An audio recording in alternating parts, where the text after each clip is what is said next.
নমস্কার। ঠাকুরমা স্বামীজি ও গুরুদেবকে প্রণাম জানাই।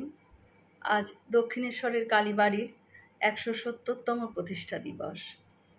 ১৮৫৫ সালের ৩১শে মে, ১৮ই জ্যৈষ্ঠ বৃহস্পতিবার পুণ্য স্নানযাত্রার দিনে দক্ষিণেশ্বর কালী মন্দির প্রতিষ্ঠা করেন লোকমাতা রানী রাসমণি। কলকাতার যানবাজারের রানী রাসমণি অন্নপূর্ণা পূজা দেবেন বলে কাশীতে তীর্থযাত্রার আয়োজন করেন।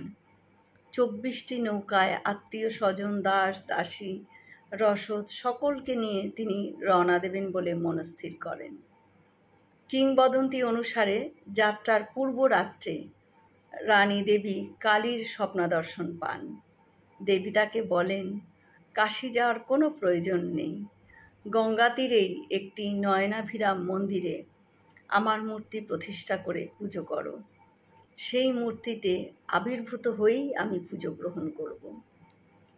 গঙ্গার পশ্চিম কূল বারাণসীর সমতুল, কিন্তু সেদিনকার জমিদারির আভিজাত্যের কারণে চাষি কৈবর্তের মেয়ের পক্ষে মন্দির নির্মাণের জন্য গঙ্গার পশ্চিম কূলে জমি সংগ্রহ করা সম্ভব হয়নি। হতাশ হয়ে তিনি শেষ পর্যন্ত নিজের পিত্রালয় হালিশহরে মন্দির নির্মাণ করবেন বলেই মনস্থ হন, কিন্তু সেখানেও নানান আপত্তি ওঠায় ব্রাহ্মণদের, সেখানেও তিনি পারেননি মন্দির তৈরি করতে। অবশেষে দক্ষিণেশ্বরের প্রাচীন নাম শোণিতপুর ও সম্বলপুর কাঙ্ক্ষিত জায়গাটি মেলে। কথিত আছে, দক্ষিণেশ্বর গ্রামে বান রাজা শিব প্রতিষ্ঠা করে সেই শিবের নাম রেখেছিলেন দক্ষিণেশ্বর। সেই অবধি গ্রামের নাম দক্ষিণেশ্বর। স্বপ্নের পর রানী অবিলম্বে গঙ্গা তীরে জমি ক্রয় করেন এবং ১৮৪৭ সালে এই বিরাট মন্দিরের নির্মাণ কাজ শুরু হয়। মন্দিরের ২০ একরের প্লটটি জন হেস্টি নামে এক ইংরেজের কাছ থেকে কেনেন উনি। লোকমুখে জায়গাটি পরিচিত ছিল সাইবান বাগিচা নামে। এর একটি অংশ ছিল কচ্ছপ আকারের মুসলমান গোরস্থান, তাই তন্ত্রমতে স্থানটি শক্তি উপাসনার জন্য উপযুক্ত ছিল। ৮ বছরে ৯ লক্ষ টাকা ব্যয় এই মন্দির নির্মাণ করা হয়। রামকৃষ্ণ পরমহংস ১৮৫৫ সালে এই মন্দিরে আসেন তার দাদা প্রধান পুরোহিত রামকুমারের সহযোগী রূপে, এবং রামকুমারের মৃত্যুর পর তিনি দাদার স্থলাভিষিক্ত হন। এই পূর্বে মন্দিরের আরাধ্যাকে মাতা ভবতারিণী কালিকা নামে অভিহিত করা হয়েছিল। রামকুমার চট্টোপাধ্যায়ের প্রধান পুরোহিত পদে ব্রতী হন, আর তার ছোট ভাই গদাধর তিনি তার সহযোগী হন। পরে তার জায়গায় ভাগ্নেও তার সহায়তা করতে আসেন। মন্দিরটি ১৮৪৭-এ শুরু করা হয় আর শেষ হয় ১৮৫৫-তে। মন্দিরটি বঙ্গীয় স্থাপত্য শৈলীর নবরত্ন স্থাপত্য ধারায় নির্মিত।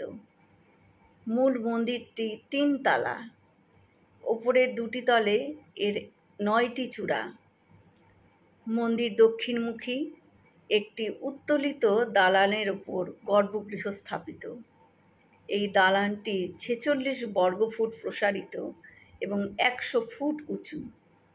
১০০ ফুটেরও বেশি উঁচু এই নবরত্ন মন্দিরের স্থাপত্য দেখার মতন।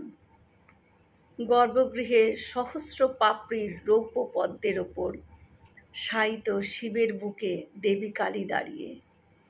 একখণ্ড পাথর কুদে তৈরি হয়েছে। গর্ভগৃহে শিবের বক্ষপরে ভবতারিণী নামে পরিচিত কালী মূর্তিটি প্রতিষ্ঠিত। এই মূর্তিদ্বয় একটি রূপোর সহস্রদল পদ্মের ওপর স্থাপিত। মূল মন্দিরের কাছে যে ১২টি একই প্রকার দেখতে পূর্বমুখী শিব মন্দির রয়েছে, সেগুলি ৮ চালা শিব মন্দির নামে পরিচিত। গঙ্গার একই ঘাটে ২ ধারে এই মন্দিরগুলি দণ্ডায়মান। মন্দির চত্বরে উত্তর পূর্বে রয়েছে রাধাকান্ত মন্দির এই মন্দিরে একটি রূপোর সিংহাসনে 21.5 ইঞ্চির কৃষ্ণ ও 16 ইঞ্চির রাধা মূর্তি প্রতিষ্ঠিত এবং রানী রাসমণির গৃহদেবতা রঘুবীর তিনিও দক্ষিণেশ্বরে অধিষ্ঠান করেছেন। নমস্কার। আমরা দক্ষিণেশ্বরের ইতিহাস প্রায় অনেকেই জানি, তাও আজকে যেহেতু প্রতিষ্ঠা দিবস, সেই হিসাবেই আজকে আমি এটি, হয়তো অনেকে জানেন না, সেই হিসেবে এটি আমি আজ বললাম। হয়তো অনেক ভুল ত্রুটিও হলো, ক্ষমা করে দেবেন। সকলে সুস্থ থাকবেন, ভালো থাকবেন। ঠাকুর মায়ের কৃপা দৃষ্টি সকলের উপর বর্ষিত হোক। শুভরাত্রি।